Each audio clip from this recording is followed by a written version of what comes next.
COVID-19 has caused a slowdown in world trade disruption in global supply chains and pressuring economic growth. Interventions by the government and the private sector to assist business owners and entrepreneurs as a result of the economic impact of the national lockdown due to COVID-19 sees the crucial role of SMEs and entrepreneurship. Small businesses remain crucial to the economy, and if not assisted adequately, the wider socio-economic consequences will be felt by all in the country.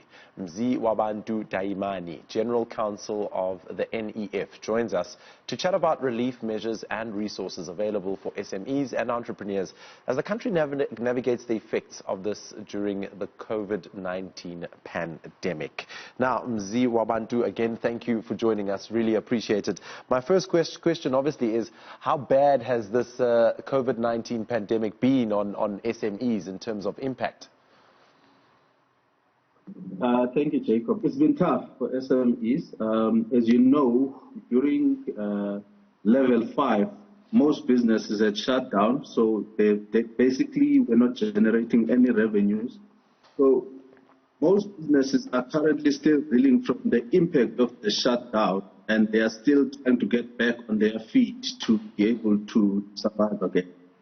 Now, what support is available out there for these SMEs or the businesses that have been gravely affected by this pandemic? So the government, through the Department of Trade, Industry and Competition, has allocated an amount of 200 million rand to the National Empowerment Fund to set aside for the support of black businesses who are actually manufacturing or supporting the government initiatives relating to COVID-19.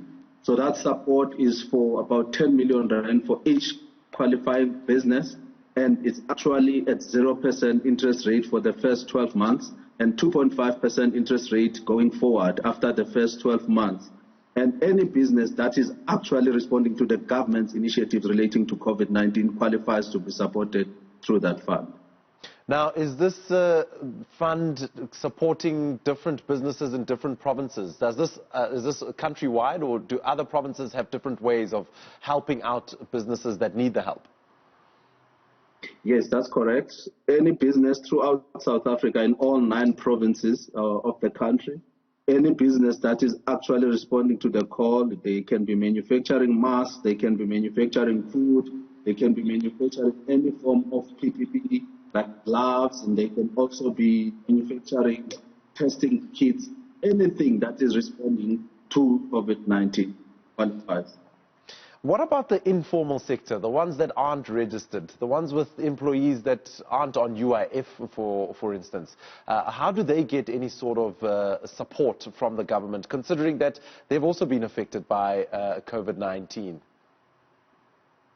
So the government has got other initiatives. There are other organizations like CEDA that are supporting businesses to be able to actually register themselves, because it's important that all businesses that are operating in the country are actually accounted for so that they are supported properly, because they have to be able to open bank accounts, they have to be able to actually apply to the government initiatives. So identity is very important. So even informal businesses can be supported by government. They just need to approach the relevant institutions of government. And the process of attaining or getting any sort of financial help, is it an easy process? Is it a quick turnaround time for people to be able to access more money to try and stay afloat? It's a very easy process. Actually, all someone needs to do, they need to go to the NEF website, www.nefcorp.co.za. There will be a flashing COVID-19 icon there. If they click there, they will receive an email address. It's covidfund@nefcorp.co.za. If they send queries through that email address, they will be assisted throughout the process. All right, and the payment process, how do we pay? If I own a small business, how do I pay the NEF back, for instance? That's if we've received some sort of relief when it comes to applying for money to keep the business afloat. So we've actually structured the funding in very concessionary terms. as I said, for the first 12 months, any business where the project is longer than 12 months is actually interest-free, and it's actually a moratorium or a payment holiday period. We allow businesses to actually ramp up and generate revenues, and they start paying from month number 13, and the repayment periods can be structured up to 60 months. Of course, where a business requires short-term funding of less than 12 months, payments are structured accordingly. And then in terms of the NEF diversifying how they do business or how they help other businesses, how has COVID-19 changed the way the NEF does their work? We've had to respond to the needs of our clients. For instance, we've actually had to give most of our clients moratoriums of payment holidays. So businesses which are currently on the NEF books have been given moratoriums of up to 6 months where they do not have to repay their loans. And also they've been given repayment holidays in terms of interest, where we won't be accruing interest on their accounts to allow them to navigate the effects of COVID-19. And we review the effect of COVID-19 on a 3-monthly basis to make sure that we can actually update those relief mechanisms to enable the businesses to breathe, to ensure that all the businesses that are supported by the NEF are able to weather the storm of COVID-19. Are you guys prioritizing the likes of women owners, the ones who are starting their own businesses or are in business? And are you also prioritizing the youth, those type of funded business? Or is it just come as first come, first serve? How do you do the processing of helping who first? Most definitely. The NEF has got a Women Empowerment Fund, and we also support youth. We give concessions to all businesses that are women or youth-owned in terms of interest rates. There are reprieves that we give to businesses. We encourage those kind of businesses, and that is shown through the terms. For instance, in terms of the interest rate and also the term of repayments for those kinds of businesses. And we've actually set aside funding to support women-owned businesses. So definitely we encourage those kinds of businesses to come to the NEF.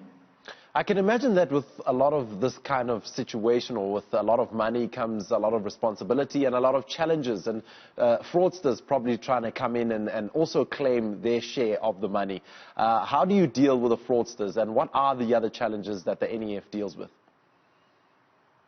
Most definitely, the NEF has got a robust system. So throughout COVID-19, all our due diligence processes have been done remotely. We've actually adjusted to the use of technology, and we actually have checks and balances. For instance, where transactions are done by a certain team, there are various teams that are operating within the NEF. There is a risk department that vets every client that comes through the organization to ensure that they are existing and they are legitimate, and ensure that they are known, for instance, by the South African Revenue Services. So businesses have to be registered and be in good standing with SARS. They must also be registered with the likes of CIPC, where there are companies, and with the master of the court, where there are trusts. And we actually ensure that we vet the individual behind those businesses to ensure that those people can be traced, and we are able to hold them to account when it's time for them to deliver the goods. I'm looking at the positives and wondering, is there still an opportunity for people to set up a business as of from today, specifically one that does all the important things, the face masks, every other thing that includes sanitizing and safety, or for instance a car wash, a mobile car wash that sanitizes vehicles, etc. Could I be able to start a business now, and could I look at the NEF for funding? Most definitely. What COVID-19 has presented is an opportunity for people to be innovative. There are many businesses that we see where people are coming up with unique business ideas. And this is a call to everyone. People need to think out of the box. They need to innovate. The country needs people who will be able to come up with initiatives that will respond to the challenges that we face. So in the midst of the pandemic, we are seeing a lot of young, energetic business people who are coming up with novel ideas. All right, so what is next after COVID-19? What are the big plans for the NEF when it comes to supporting SMEs? So the NEF, in as much as we are supporting COVID-19, we continue with our normal businesses. The organization has got various funds. We fund businesses in all sectors of the economy, not only businesses that are affected by COVID-19. We fund student accommodation, we fund franchising, we fund black industrialists, so across the spectrum. And post-COVID-19, there is going to be a new normal, of course, but there are going to be great opportunities as the country is reeling from the effects of COVID-19. The president has actually pronounced and said that COVID-19 is presenting an opportunity for us to ensure that transformation takes place and we do it properly. So this is an opportunity for all of us in the country to ensure that we all grow together, black and white, but we ensure that everyone who was affected by unfair discrimination during apartheid can actually rise in the business space. Mziwabantu, my final question is, of course, the help that the economy gets from small SMEs. Why is it important for SMEs to stay afloat during this time, especially when the economy has taken such a knock? You've already seen, Jacob, that a lot of companies that come from abroad, they are pulling out of the country. So SMEs are going to be critical to the survival of the country. It is proven worldwide that SMEs are the biggest job creators. We're going to have to create our own jobs. Many people are getting retrenched at the moment. This is an opportunity for those people to actually consider what they can do in the business environment to ensure that they can participate in the economy. The opportunities in the country are endless, but we're going to have to move away from the traditional ways of earning an income, like getting full-time employment. So SMEs are definitely the future of the country. Mziwabantu Dayimani, thank you so much for your time. He was chatting to us about the General Counsel NEF and how they are helping other businesses during this tough time. The coronavirus outbreak has caused a global health emergency and economic slowdown. With the crucial role of SMEs within the economy, we spoke to Mziwabantu Dayimani, General Counsel of the NEF, about relief measures and resources available for SMEs and entrepreneurs. I mean, it was a very positive discussion, also talking about how new businesses are also coming out and a new normal for the NEF will come into effect as soon as next year. So I'm looking forward to the new ideas that come out of this very horrible pandemic that we're experiencing.